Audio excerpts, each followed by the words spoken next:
Saturday, September the 16th is Woodbine Turf Champions Day. It is a big day with 3 Grade 1 events and another graded stakes race on the card. We've got guaranteed pools all over the place at Woodbine. $100,000 guaranteed in the early pick 5. You have $250,000 guaranteed in both the late pick 4 and late pick 5. And that pick 5 is going to be the focus of this preview show with myself, Gino Bacola. My good friend Barry Spears, the sniper, joins me. Barry, from Going in Circles and Big Mondays. How you doing over there, buddy? Hanging in there, man. You know me. Getting ready for this huge day at Woodbine. I mean, those 3 grade ones kind of say it all, but I can't wait.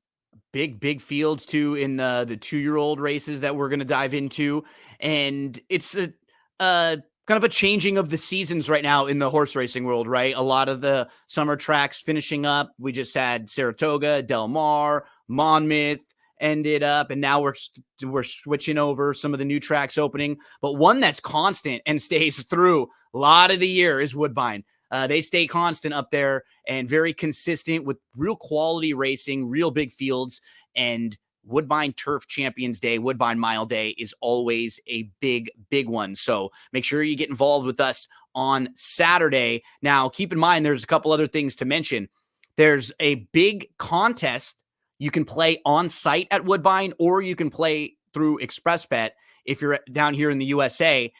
Registration closes on Friday, September 15th at noon Eastern. So you have to register. If you win this, you get your seat into the BCBC, the Breeders' Cup Betting Challenge.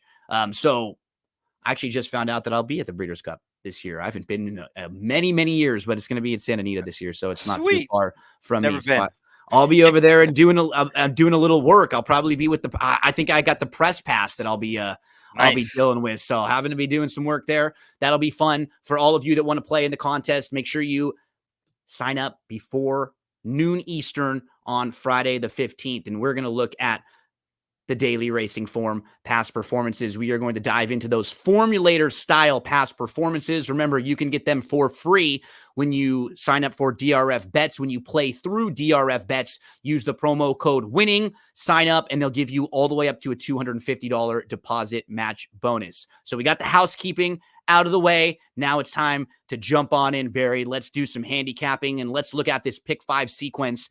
Starts in race number 6. $250,000 guaranteed in the pool. And remember, because we're playing at Woodbine, they have the 20 cent based increments. So if you don't have a whole lot in your account, maybe you want to play some bigger tickets and spread around a little bit, you can play with that 20 cent base. Barry, what makes it a little difficult is, as the time we are recording right now on Thursday afternoon, about 5:30 p.m. Eastern time, there are still a lot of horses that are cross-entered in these 2 races.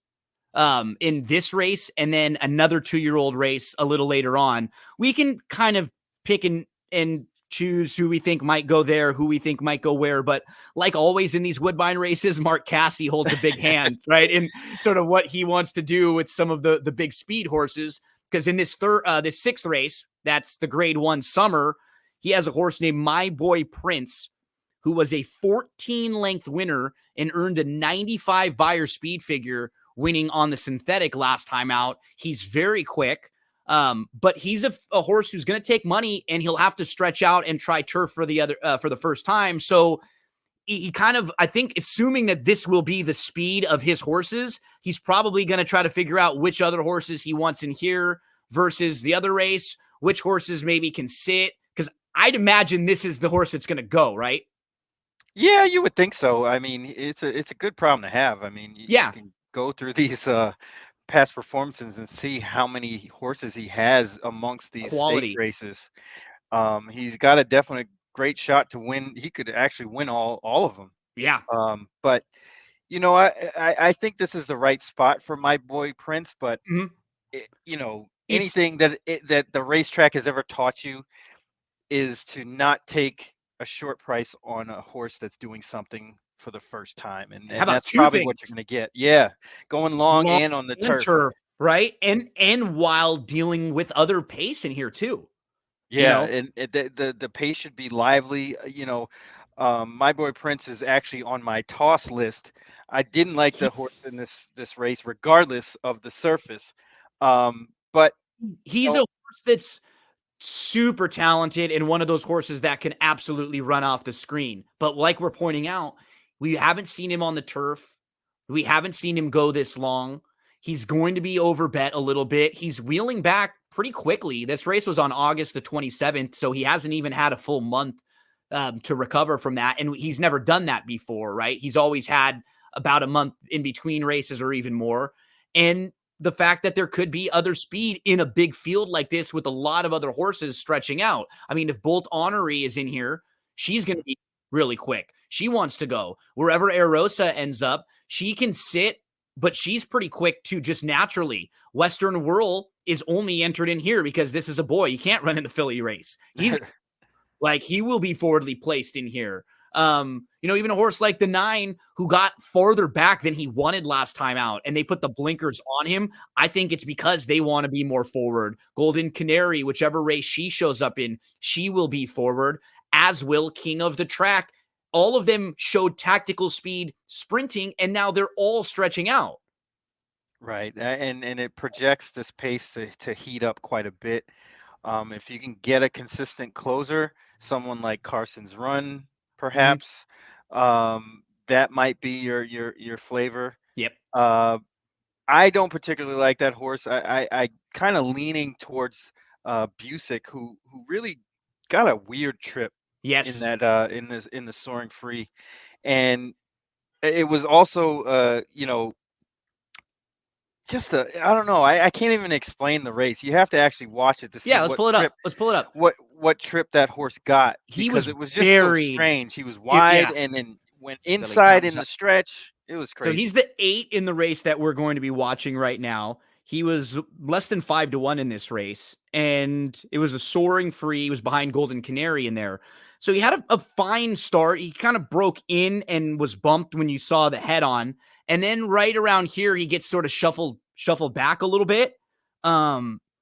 He ends up like, it's weird. Like, he's wide here, then he But he's ends still up, in between horses. Then he goes outside. and then he goes So inside. right. He's really all over the place. International man. He went everywhere. Yeah, it was a bizarre trip. So like now he starts to move into some contention. You see him sort of up there 3 wide. And keep in mind, this is a race where there's no passing. Golden Canary clears the field and wins this race. And right here, and Daring Duchess was, basically second the whole way. Yep. So I have no problem with Busick. You have Kimura jumping aboard, and he was aboard for the win. 2 starts back, the blinkers coming on, and just hoping to get this horse a little more focused. See, now here he's behind horses. He ducks inside. He's got to shift in, so he's green. He's still figuring things out, and the blinkers could really help him. And look, when he shifted in, he went like all the way over and almost knocked into the other horse that was like 2 or 3 passes inside. So he's not, he's still green, figuring it out. And like there was not much passing in that race. I have no problem with him because we are looking at this race in the same way, Barry. I like the 4 a little bit. Yes, that was the other one. That's the other one that I like. Because his first 2 races, he's just losing to horses who have a little more tactical speed than him, and he's just behind. Then last time they go a little bit longer, and he finally gets the type of trip that he needs where he's able to settle and he's able to sit behind horses. And, he was, inside in some traffic. He tips around, and it was a really impressive late kick. And I like the progression too. He's got some bottom from 4.5 to 6 to 6.5. I like when horses stretch out after they've progressed like that. Yeah, absolutely. And you know what's funny about this race is we were talking about Cassie with all the horses. Kevin Attard has a great hand in here, and I think his horses are going to equally as live. Yeah, because Air Rosa, if you can pull up that Catch a Glimpse, yes, that was a pretty tough performance, and the horse finished really, really strong, and awesome visually. And I was so impressed with how she showed that she can sit off the pace like that. Because that was the question with Erosa going into that race. Because you and I previewed these races too. Yeah, I think we've previewed like the last 2 rounds of some of these preps for a lot of these horses. And she was nice is she breaks right on top, But then a couple other horses go, and she's like, I'm fine just sitting off to Yeah, the be outside, tactical. let him go. And that's that type of horse with that. Like, you have those options as a rider in a race or in fields like this, wherever she shows up. In each of these fields, she's going to be on my tickets, no doubt, because she could sit this type of trip exactly. Exactly. And that's what I was thinking. And, she did this pretty easy. She did. And that she's very, very talented. I love this race. She's would be my top pick here. Yeah, she's Um, the horse to beat for me, because even more than my boy Prince, because he's the type. There's more likelihood that he wins a race by 10, right? But as far as who is the most sure winner of this race consistently, I would say Air Rosa, based on what she's shown. She goes inside, shifts around, finds room, ducks through, and then opens up nicely. And the horse who comes running ready to jam has a shot in the later race that we're going to talk about. That's a nice horse too. So yeah, I think of the shorter prices, it sounds like if Erosa were to run in here, we would both like Erosa versus my boy Prince. yes, absolutely. Yeah, I agree on that one. Yeah, for me, it was 4-7 in this race. Like, the 4 was my price play. The 7 was the horse to beat play as my top 2. I like Busick. I had Busick in like the 4th, 5th spot on some of my spread tickets. So will definitely be in the mix for me. You mentioned Carson's Run, and we talked about my boy Prince. Like, Carson's Run is fine. I kind of feel the same way you do. Like, he wouldn't shock me. I just sort of like others a little bit more than him. Right. You know, Yes. it's Yeah, I not like have I have a 7. knocks on him. Yeah, he's good. It's just, it's just weird when you get these horses coming up there from New York. They don't particularly run all that great, to be And you honest. kind of And assume they will, yeah, they get bet a lot, just because of the connections. Obviously this horse is going to get bet too, but I wouldn't say that this horse is any better or worse than everybody else. Kind of on par. So I would lean towards kind of the home team Yeah. rather than to go to Carson's Run. I ended up with 7, 9, and 4, but Yeah. We're you pretty know, similar here. yeah, The obviously where the Cassie horses show up is going to matter to some of the pace and stuff like that. But the horses who, the 7 is the most adaptable because based on whatever happens. And so, Philly, really, really honest. That was a good effort that we just watched a minute ago with Air Rosa. So this race kicks off your pick 5. It's a $250,000 guaranteed pick 5 pool with the grade 1 summer. We go from grade 1 to grade 3. And we spoke about the Bold Venture last time we talked about Woodbine Berry. That was a race on August the 20th. And we actually have the top 5 finishers from that race all coming back here. That was a race that was won by Patches O'Houlihan, who went wire to wire. And he's won 6 of his 7 races. And now he's proven that he can beat open company and legitimate graded stakes foes. But this is a tougher field than he faced. And there's more speed in here too. It looks like that's the bigger difference. Yes, absolutely. Yeah, I kind of like that horse, but I think that one might be a little bit vulnerable.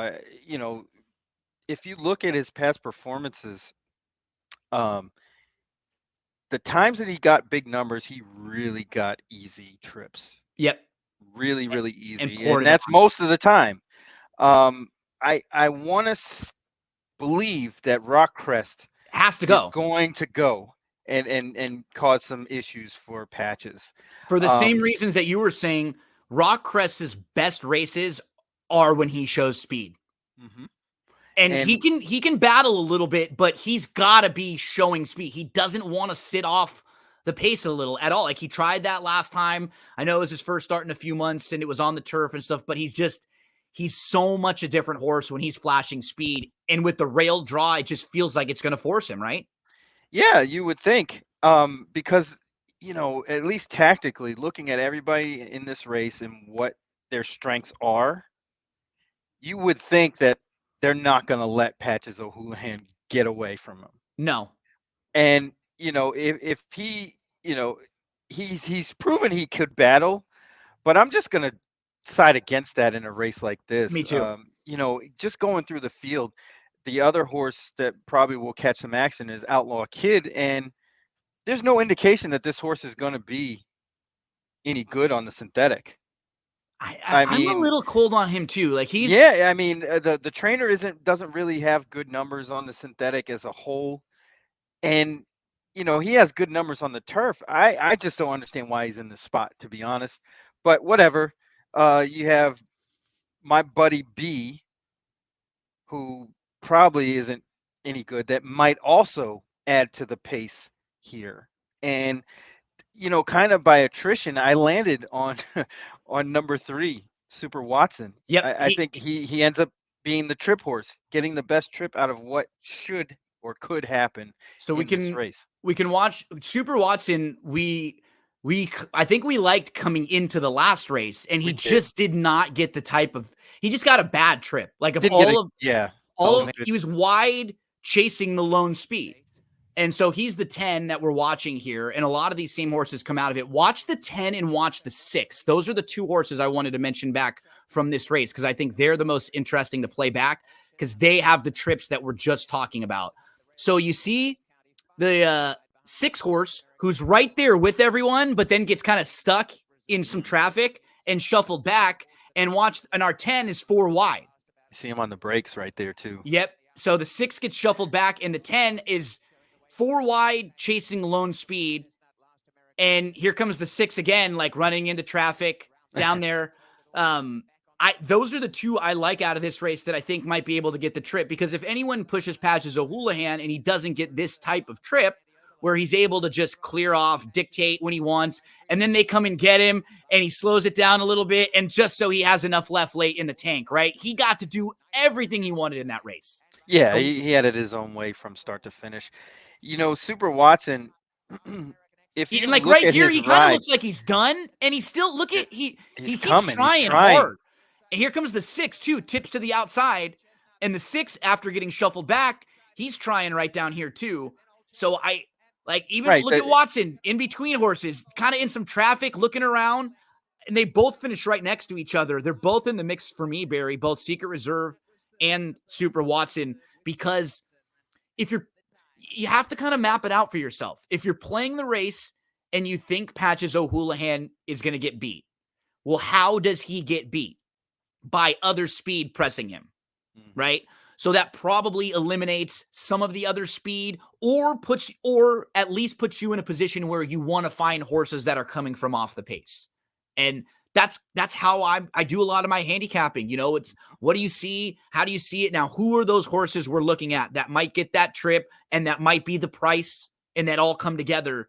And in here, it feels like it might be Super Watson. Yeah, I think he rates to sit a good trip. So does Old Chestnut.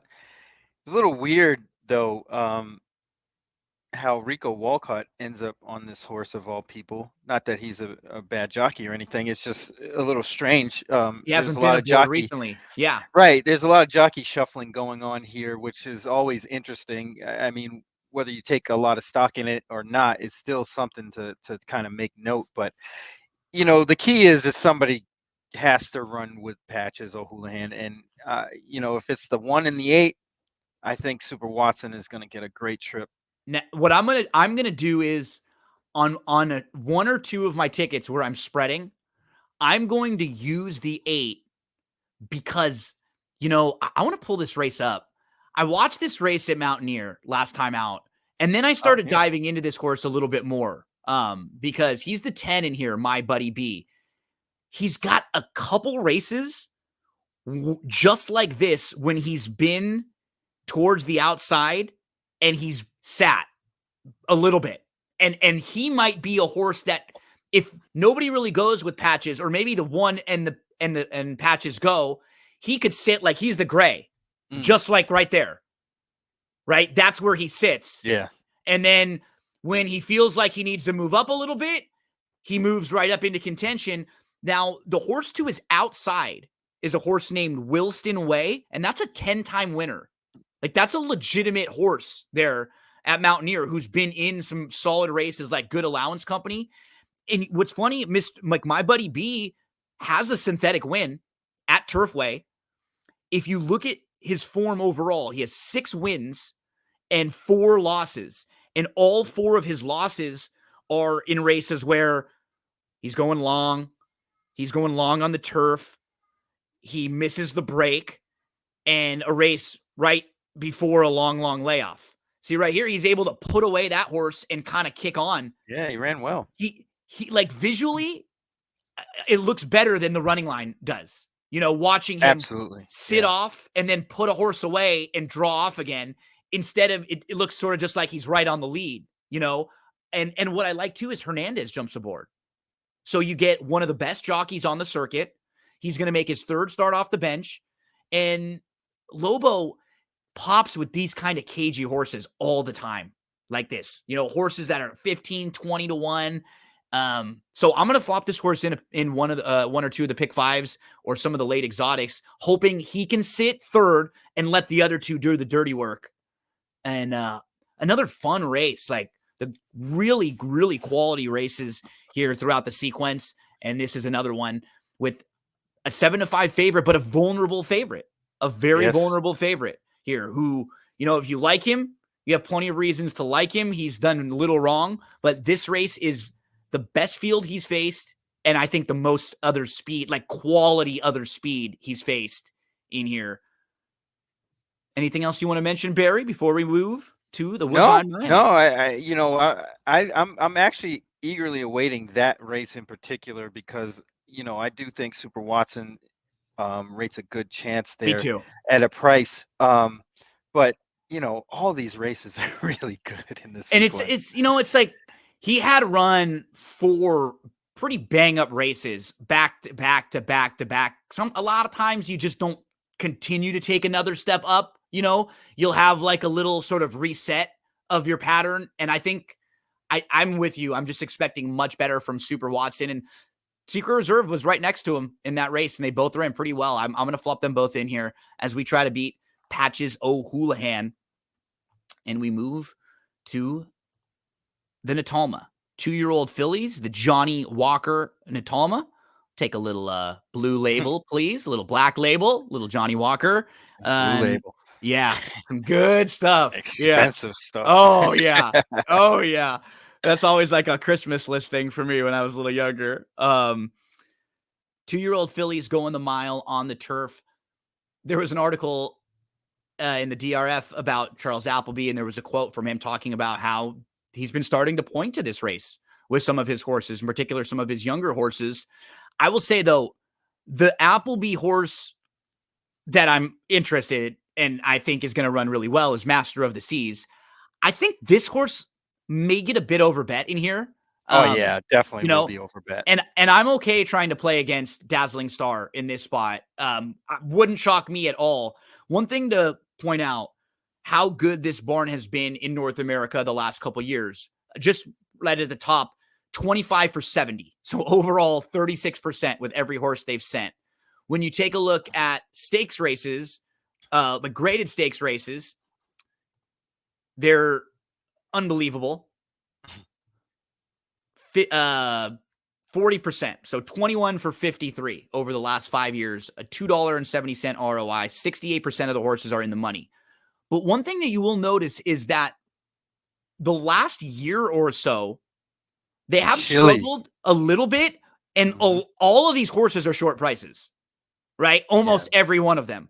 So we're talking just one for the last 11, and 6 of those were at 3 to 1 or less. So it's a lot of money being burned because we look and see those numbers and how good they were the last couple of years. And I just don't, this is a horse that I'm trying to beat. I'm fine using Master of Seas in the next race, and we'll talk about that one.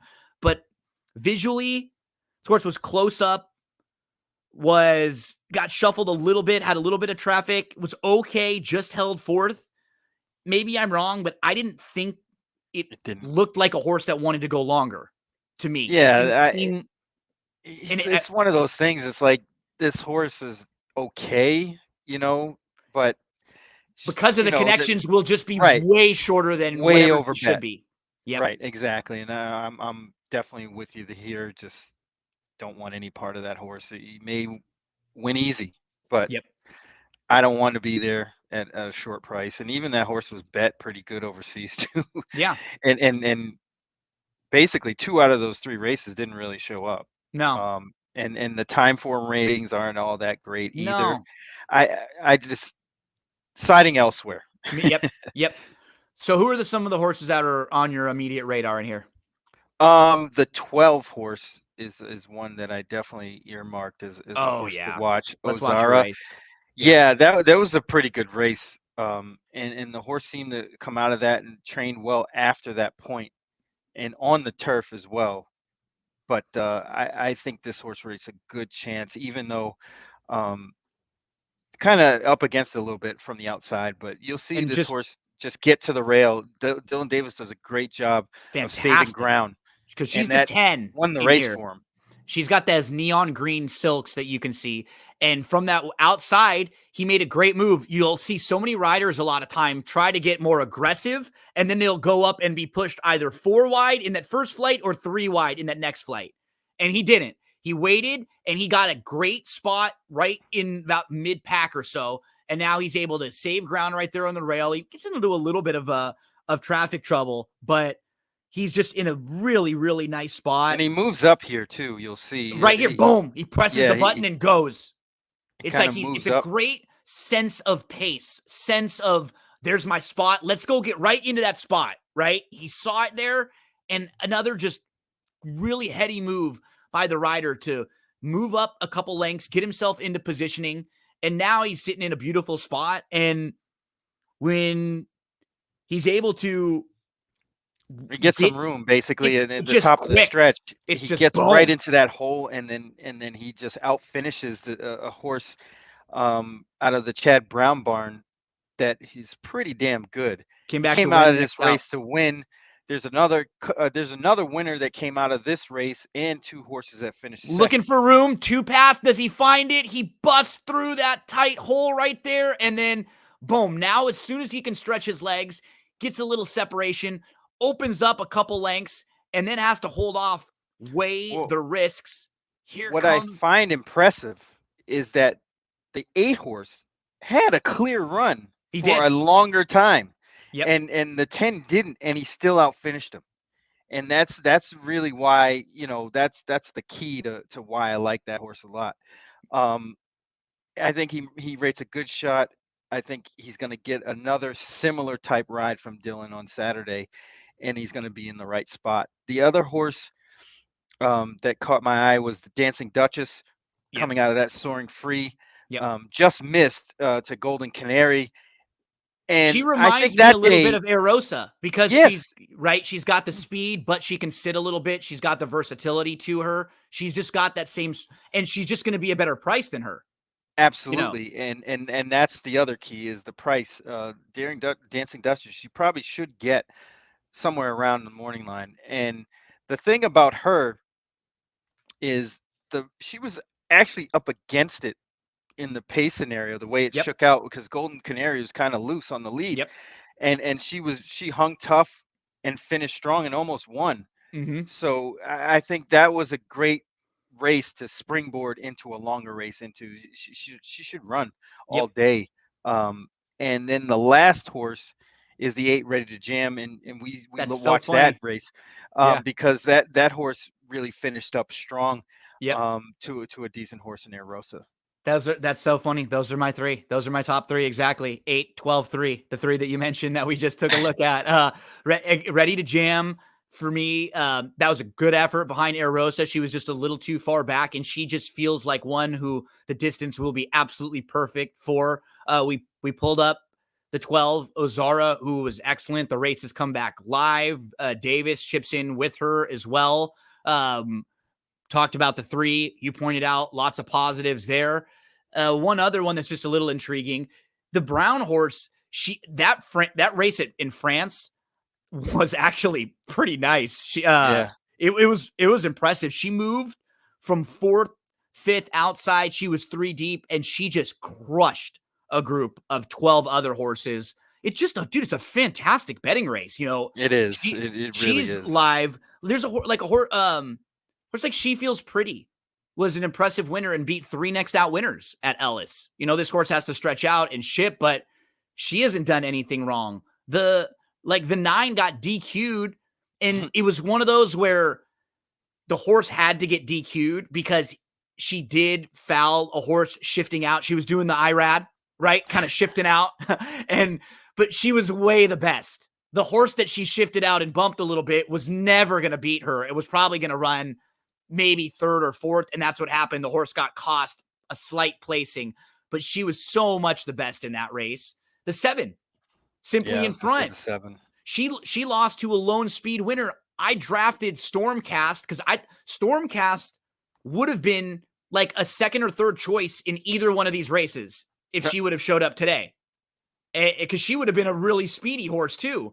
But Cassie has so many, he probably put her on the shelf for a while or for different races because you can't have 5 horses and 5 horses in each one. Man, these races are so much fun as a handicapper to look at the charts, to look at the replays, to look at some of the pedigree, to project and predict. And we see lots of 3, 8s, and 12s in this one for me and Barry. Ozara, Ready to Jam, and Dancing Duchess were the 3 that we both kind of feel similarly about should run really well in this one. Let's get to the feature. The grade 1 Woodbine Mile is going to go as race number 9. It won't be as big a field as some of the others, but we do have a very quality horse down on the inside, Barry, and Master of the Seas. He is a 5-time group stakes winner. Just came off of winning a group 2 over at Ascot very, very easily. We went through all the Charles Appleby stats a little earlier on, and this is a horse who's been in some of the biggest races in the world against some of the top company and has fared very, very well against them. And just sort of taking him out of the race, the others in this field, they're not that quality of like the U.S. horses. Cheryl Spate can be, and we can get to him, but just from a class standpoint, Master of the Seas to me just feels like he's been towers over these right. horses. Like there's so much different who he's facing and who he's faced. Yeah, he looks like a standout here, unless something really wonky happens with the pace, maybe, or something like that. Yeah, right? that could only help a horse like Cheryl Spite, but it's also going to help Master of the Seas too. Yeah. One horse that I would give a second look to, just as an upsetter, would be My Sea Cottage, because there's really no pace in this race, and he's really the only one. Because I think War Bomber will just let him go and sit second. Mm-hmm. Yeah, absolutely. Because they'll be content doing that, and Cheryl Spate will be content sitting third.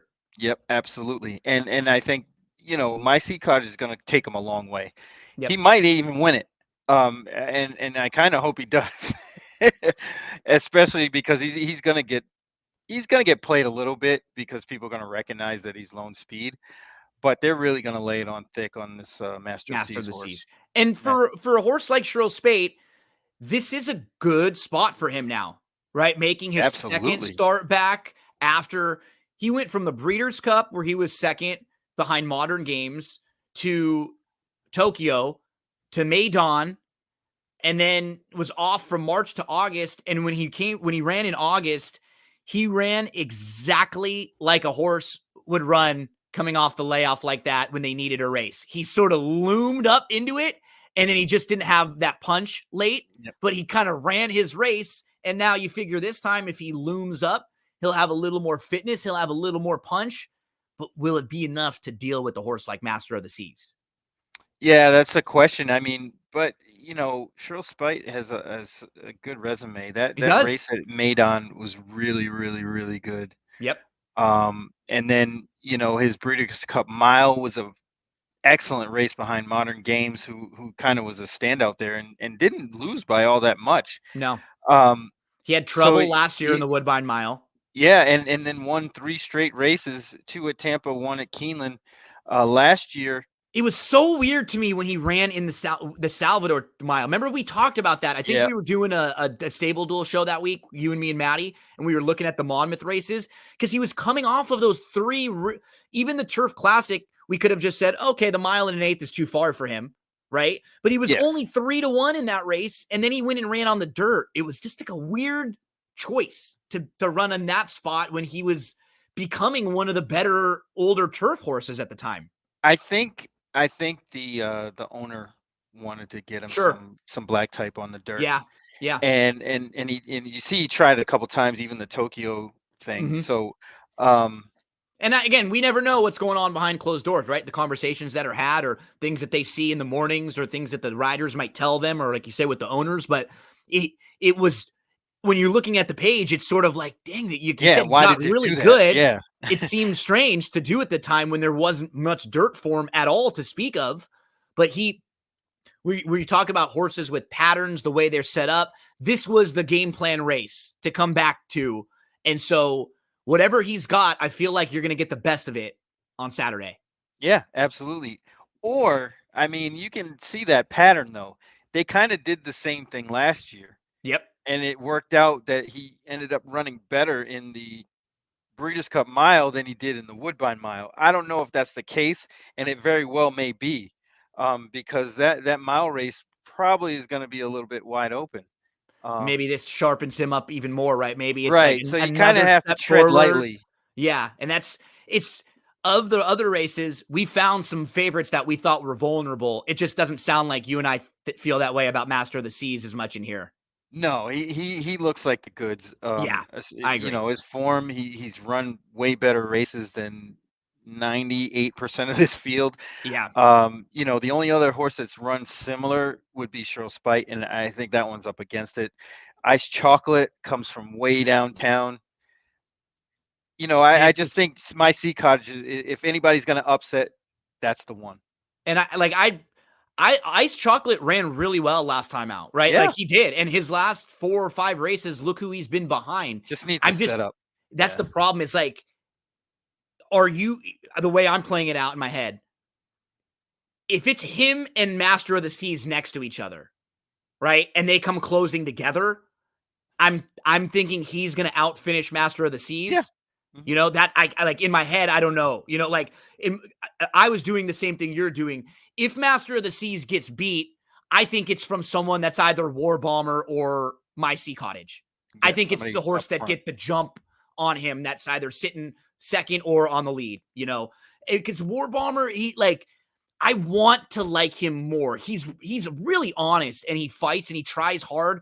I just don't think he's quite this good. Like I think. Yeah.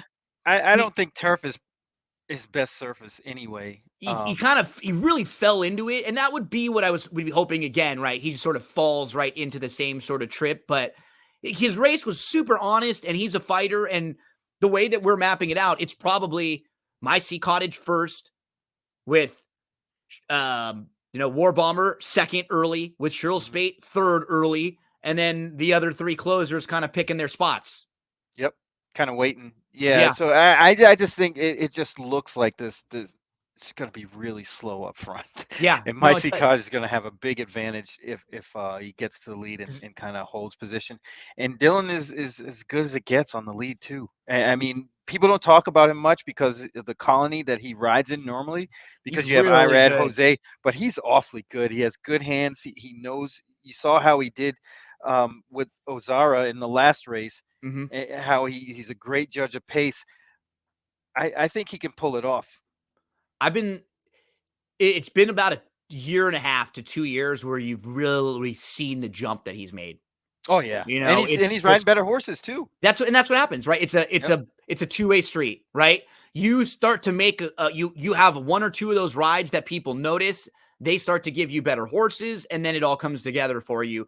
And you get to have days like this where he goes up and has mounts in all 4 graded stakes races. Right. That's what you want to be. You gotta have a chance at scoring. I mean, that's what bettors want, jockeys want, owners want. Everybody wants that. They have some really big races earlier in the sequence. This race is just a field of 6, but it does have intrigue when you have a very, very classy horse shipping in, and then the possibilities and the prospects of, can you beat this horse? What does the pace look like?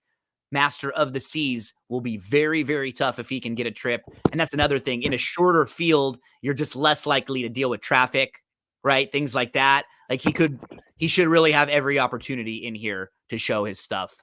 Master of the Seas. Barry, let's close this thing out, my friend. Let's move Yes, to sir. race number 10. So the pick 5 closes out in race number 10, which is a mile and an eighth first level allowance race on the synthetic. You got a horse named JP Hellish, who was running over at your neck of the woods for a while at Gulfstream Park. And then he was claimed. He came over to Woodbine and he won by 11 lengths on the front end. He has the inside draw, and he's sort of, he's a real key to the race because he's really, really fast. If nobody else goes with him, he has the prospect of doing what he did last time out. The horse right next door is stretching out from some sprints, though. He doesn't have, he's to me the one that maybe is like a little bit of a wild card to push him if he, stretching out to a mile and an eighth here. How do you see this thing playing out? Yeah, I took a second look at that horse, Army Corps, and that horse could really screw things up for JP Yeah, right. Hellish, but I just don't think he's fast enough. JP Hellish should have the run of the race. I thought in this sequence, Hellish is the most likely winner. I had a hard time leaving him out of any rolling exotics, and if you're playing the pick 5, like we're saying, I'm probably going to be a little shorter in the last two and a little deeper in the first couple. And those are where I chuck the favorites out in the first legs of the sequence. But because of the prospects, like you said, there are versions of this race where maybe the 2 does push him, but I don't know if the 2, if the 2 pushes the 1, they're both done. I don't think I don't think it's going to be like the 2 pushes him and then falls into it. I think if he just is faster because he's been coming out of sprint races and the 1 and 2 go, then it probably sets up for the more logical, grinders. The one that I like a little bit is called Kurt, with the blinks coming on. Because I think if the blinkers can get him just a little closer, if we look at the last 4 races that he's run, he was behind Lord of War, who was a wire-to-wire winner.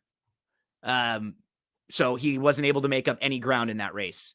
2 starts back, he's behind Kerouac. And take a look. Kerouac, wire-to-wire winner, right? So those races don't shape up well for him. Now, this could also be a race where JP Hellish goes wire-to-wire. But if you're looking for horses to beat JP Hellish, and if we're thinking, okay, if that's the case, it's because JP Hellish got pushed, got tired, didn't want to go the mile and an eighth, I think this is one of the horses who can capitalize most if we did get that pace meltdown. Well, yeah, I mean, I know myself personally, being the self-proclaimed king of the no chalk zone, the first question I ask when I open up the PPs is, how is the favorite going to lose? Yep. And I looked every which way possible in this race and couldn't come up with any scenario where anybody's going to get in front of JP Hellish early. And that's what's hard. And that's what's hard to it's like, what do you do? I mean, you don't want to take chalk, but if that's the horse that is the most likely winner and looks great on paper, then you got to take him. Yep. I mean, U.S. Army Corps, haven't seen that horse on the lead for a while. Like 2021, he was going these longer races, albeit at a 7 lower level. Yeah. But he was showing speed, but hasn't done that in a while. Not to say that he can't. But when we haven't seen it and they get a little bit older, sometimes you wonder if they've lost some of that zip. Right. They just change and they want to come off the pace instead of being up front. They don't want to get as aggressive early and kind of save it for later. That's what it looks like. I mean, that's a 6-year-old. But yeah, the other one that kind of caught my eye is Rapper Zapper. It looks like this horse improved since being off the layoff. I know it took this horse a long time to break the maiden, but if you look at those races after March, so you see the March layoff, that July race and then the August race were really good. Touch and Ride, this is a horse who was in the King's Plate. He actually earned the best buyer of any horse going into the King's Plate for that race. He earned a 91 in winning that race and was really impressive there. So, that was a good field there. He comes out of some strong races, and that was a strong race, and then they gave him a softer spot, and he did what you're supposed to do. He crushed in the softer spot. Again, you get a very, very good local rider who's one of the top 2 or 3 riders, I have no problems in this race with Rapper Zapper. If you're trying to beat the favorite and you're using some other horses, that distance won't be a problem for him. Third start of the form cycle. He was a horse who you could tell they took forever to like even get him some class relief because they liked him. They didn't want to just drop him in class at any point. And it seems like there just were a lot of physical issues because when he would run and have like a race under his belt, he usually ran really well. Well, I mean, if you look at the way he started his career back in 2021 in August, he showed improvement, and then it seems like something went wrong and he got hurt. Yep. And then he came back. He came back well at Delaware and at Laurel. Yep. And then he kind of faded. Same sort of thing, right? Right. It's like something goes wrong with him in the interim. As soon as he starts to get that improvement going, and that's what's hard is like we say with horse racing, it's not always linear. You know, you don't always have a straight line of getting to where you're going. And for a horse like this, Rapper Zapper, maybe he's on the way to better. Well, another thing too is, you know, we've seen a lot of these other horses. Yeah, we know who they are. Yeah. Like even Cruden Bay, like he could absolutely just wear down the leader and fall into it at 1 1/8 miles. I like Call Kurt, even though he's beaten Call Kurt twice. I like Call Kurt better than him because I think Call Kurt, if the one loses, it'll be because there's more speed and Kurt can run by this horse. I think more than he's been keeping better company. Yeah, too, and overall. So it's all going to come down to the one from the inside.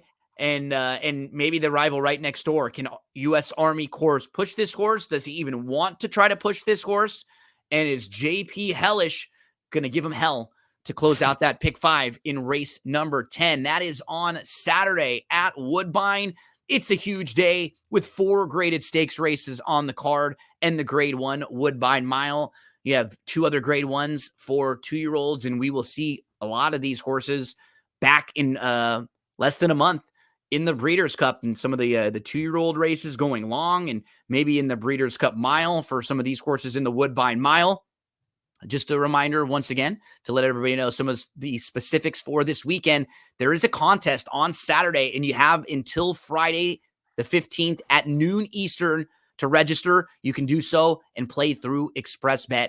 And all the details for Turf Champions Day: 3 grade 1 races, a $250,000 guaranteed late pick 4 and pick 5, and then a $100,000 guaranteed early pick 5. Woodbine.com for all the details. They'll give you free DRF digital pass performances there.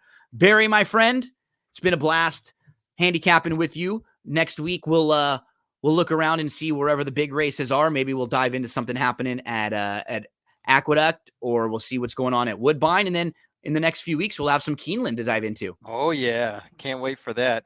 You know, this weekend is very, very good weekend up at Woodbine. I mean, you know, for a period of time that we kind of have a lull in the racing, this is the best thing going. Yeah, this is like really, really is. You're right. And they're smart, and they've done a really smart job where they've placed these days on the calendar now.